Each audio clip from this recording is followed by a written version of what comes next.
Video games. It's become a staple in the modern entertainment landscape. Over 55% of North Americans play video games, ranging from that weird guy at work who really likes StarCraft to your grandma who loves playing Tetris. There's nothing better than sitting back and playing a good game with your friends or by yourself. Being able to explore unfamiliar fantasy worlds that no one has ever seen before and sharing a good laugh with your buds. Nothing wrong with having a little fun, right? Video game addiction is real. Hi, I'm Daniel Scott, and I'm here to let America in on the horror that is video game addiction.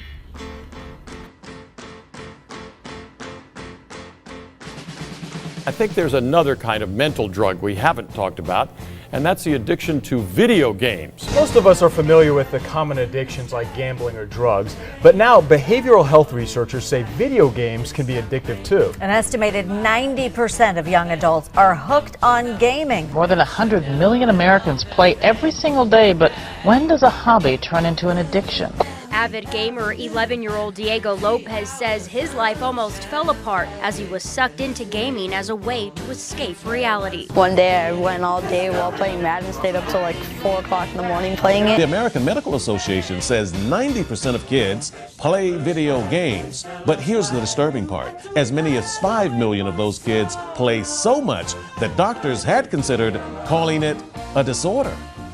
The official tool for classifying mental illness and addiction is being changed, and video game addiction could be recognized in that new version. You are awesome! I got both. Keep on giving me streaks, baby! You're so. Oh my God! Let's go! Let's go! Let's go! Let's go! Ah! One more!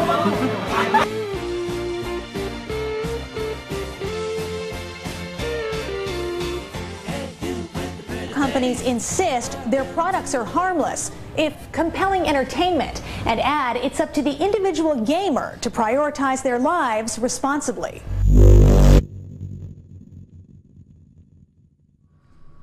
But what does video game addiction look like in real life?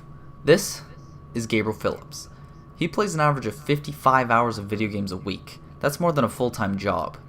Despite being 17 years old, his grades have held him back to the 9th grade level. He lives with his parents in Mississauga, Ontario, and we decided to pop in and ask him a few questions. So Gabriel, how long have you been playing video games? As long as I can remember, honestly. I'd say since I was around 5 years old.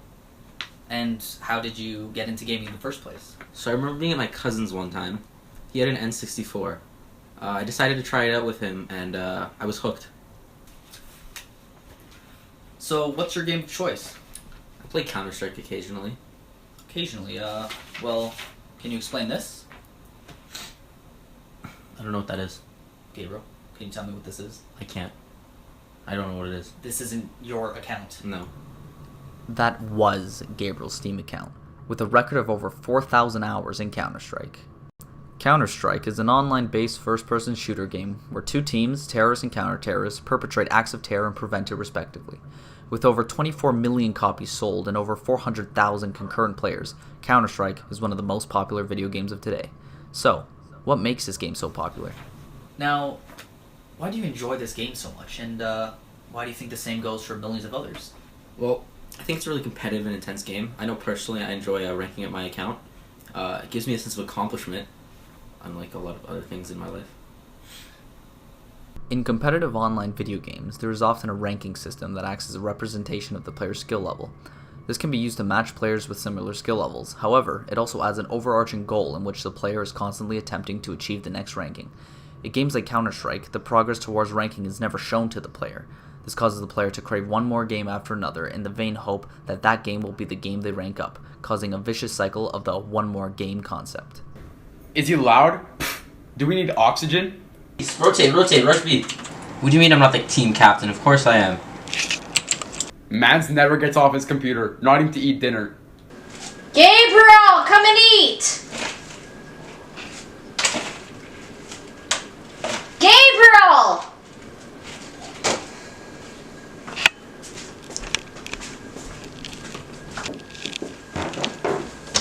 Gabriel, come and eat! Mom, I'm playing a game. Can you wait? So, would you say you get easily aggravated? Honestly, I'd say I'm pretty well tempered. I don't understand why everyone roasts me so hard. Damn it!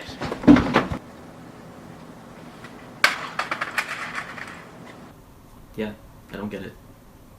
Are you even having fun anymore while playing these games? Of course I am. I love it. But, like, from the footage we have of you... I'm having fun. But, like... Daniel, I'm having fun. Losing can be sad and angering. Nobody likes to lose. On top of the one more game concept, the goal of ranking up doesn't just affect you when you're winning, it also applies when you're losing. Seeking redemption for the negative impact upon your account gets the player just as hooked. Being addicted to the thrill of victory makes the disappointment of loss just as powerful. By the end of it, you just want to play another game, but you progressively feel worse and worse. He's literally on it like every hour of the day, and there's no ending to it. Actually, he's right. There is no ending. Many online games don't necessarily have an ending to it. Games like Counter-Strike don't have an end goal to reach, which just gives the player the ability to never stop playing. Compared to games with a conclusion like Super Mario, there is no princess to save. Gabriel, you seem to play these games quite often. What's your financial situation? Sorry, what do you mean? Like, do you make money? Yeah, in-game I do. Mind elaborating on that? So what I do is I buy a bunch of cases, some keys, open them, get some nice items, flip on the market, and get 100% profit. So, how much profit have you made? So spent about $1,000, and I've made a healthy 20. So you've only made $1,020? No, I've only made $20. I lost 980. Do you know what profit is?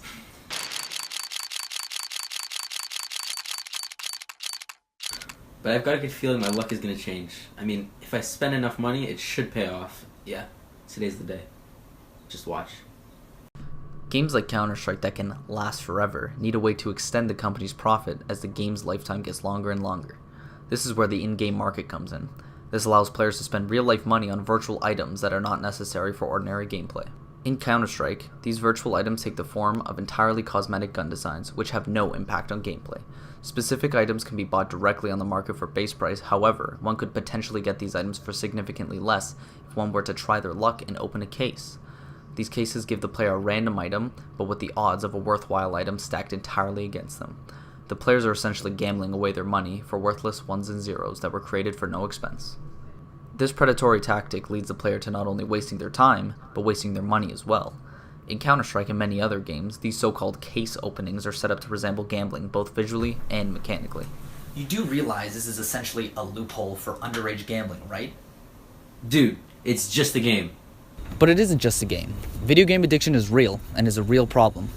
Gabriel here is a prime example of someone taking his passions a little too far, to the point where it affects himself and his family. Gabriel here might be the stereotypical video game addict, but video game addiction can affect anyone on any platform. You may not own a gaming PC or an Xbox, but everyone has one of these. Mobile gaming has swept the video game landscape within the past decade, with over 44% of gamers using their smartphone to get their fix. You might think this percentage is inflated, but think about how often you or people you know play on their phone to pass time. Sure, you may think it's just something to do when you're bored, but it's a game all the same, and many of you could be classified as gamers. This is Janet, and yes, girls can be gamers too. In fact, 48% of all gamers are women. But she's not just a gamer, she's a video game addict, and her game of choice is the overly popular Match 3 puzzle game, no, not Bejeweled, Candy Crush. Candy Crush took over the mobile gaming market with its initial release in 2012, attracting millions of middle-aged women, some other demographics, but mostly middle-aged women, to the intense puzzle action. So, what makes this game so addictive? Well, we decided to give Janet a little visit. So, Janet, what have you been up to lately? Janet? Candy Crush. What have you been up to lately? Oh, the usual. Homework, hanging out with friends, a little Sunday driving, you know, the usual. So, you haven't played any video games recently? Nah, I don't play video games. Well, what's that in your hand? My phone? Well, what are you doing on your phone? Playing Candy Crush, duh. Is that not a video game? It's an app. Does this look like it has a controller on it? The term video game is often associated with the image of a TV or monitor that is hooked up to a console of some sort. Well, that's not the case. Technically, a video game is any game played by electronically manipulating images produced by a computer program on any display screen. This includes any app you play on your phone. But games on your phone are different. They aren't constrained by an outlet. You always have them with you, and this is what makes everyone vulnerable to addiction.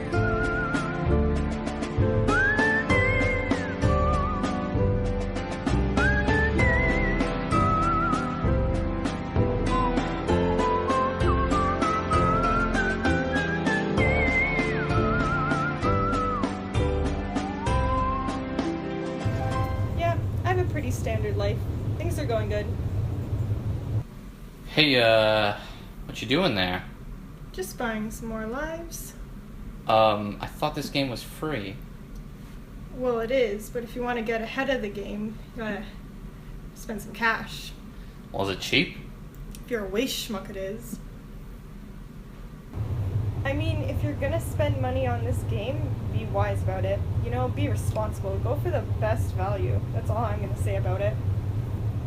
My financial situation? Oh no, I'm not hurting for money or anything. I'm doing just fine. This video game, as you call it, isn't really affecting me. A lot of these free-to-play games claim to be free, but are they really? Games that cost nothing to download have to make a profit somehow. Sure, they throw in some advertisements, but that's not enough to break even. By locking certain game features behind a paywall after you've already gotten addicted, they can make tons of money off your craving. King, the company that owns Candy Crush, rakes in over $1.5 million a day from this free game, and this is primarily from microtransactions.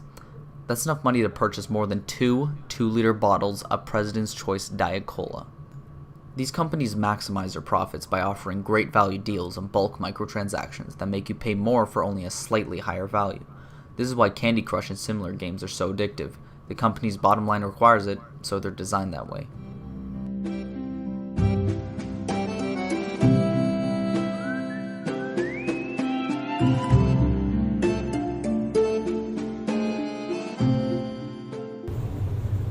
I could get better if there was something wrong with me.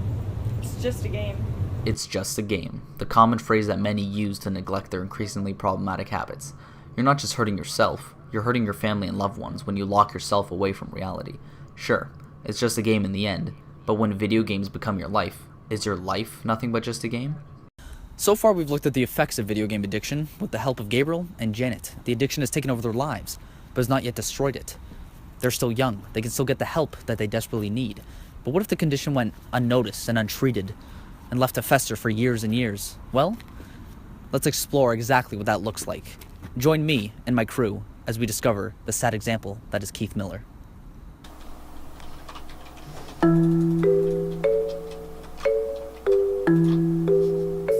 Yeah, I'm a gamer. It's a fun thing to do. I mean, something to do.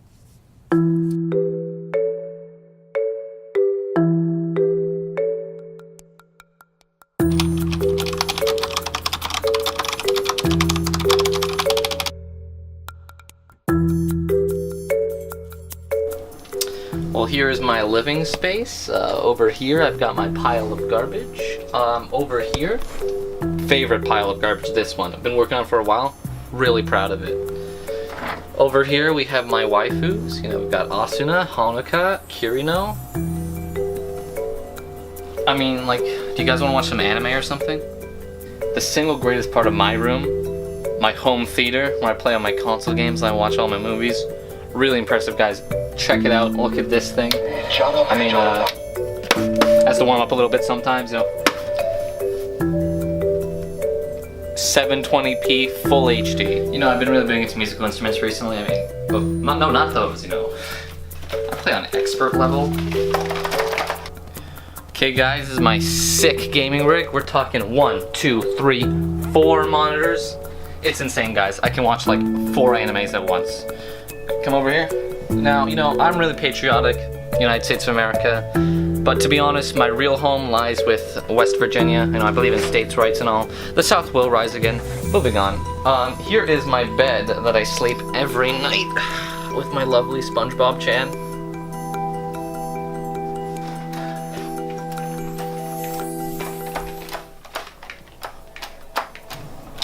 You know, I'm a gamer at heart, but I do some reading on the side too. You know, I'm not an ignoramus here. So Keith, how often do you say you play video games? Well, you know, I have enough time to eat and sleep, so I think it's in moderation. Exactly how many hours do you think? Okay, well, like I sleep around 14 hours a day, and the rest of the day there's 24 hours in a day, so 10 hours? 10 hours. 14 hours of sleep. Do you not attend school? See, when I think of school, I think of the John F. Kennedy quote. Gamers were meant to game. You know, when I discovered myself in grade 9, I stuck down that path, and I've never looked back. I don't think JFK said that. You know, I think he did.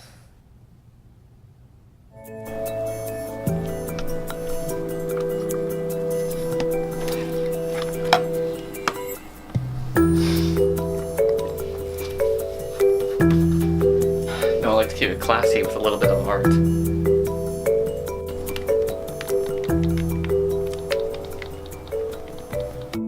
So Keith, when's the last time you left your basement, taking a break from your screens? Okay, well, GTA 4 came out in 2008, and when I tried to order online, oh my god, out of stock everywhere. I had to actually line up outside of Walmart. Hell on earth. So I guess April the 29th, 2008.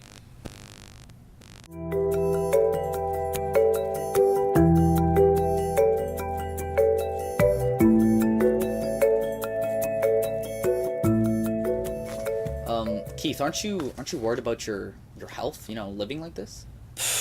I've never been healthier. Okay, I get my exercise. I've got a great diet going on right now. And my social life, okay, I'm not, not bragging or anything, but I've talked to 2 girls in the past 6 months, and only one of them was my mom. I mean, like...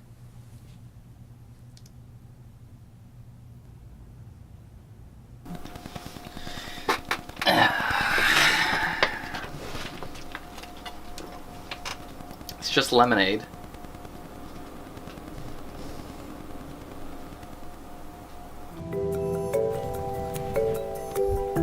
Filth. This is comfort.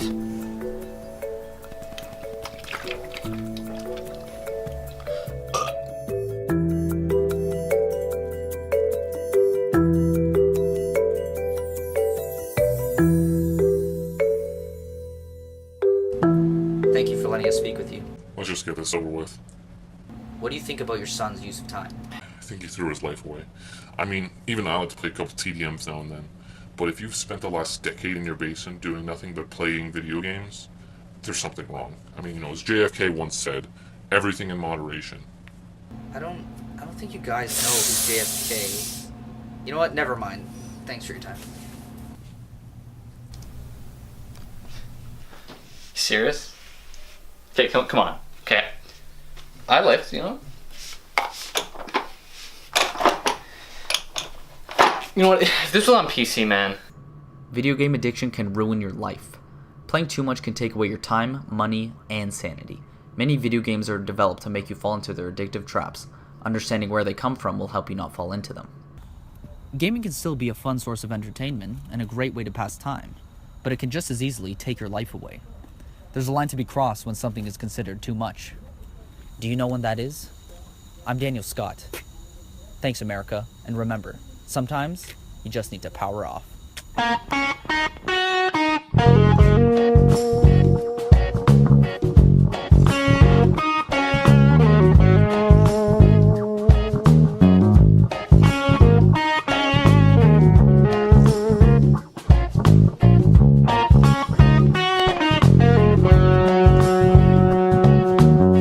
Don't let your memories bring you down. Your heart is bigger than this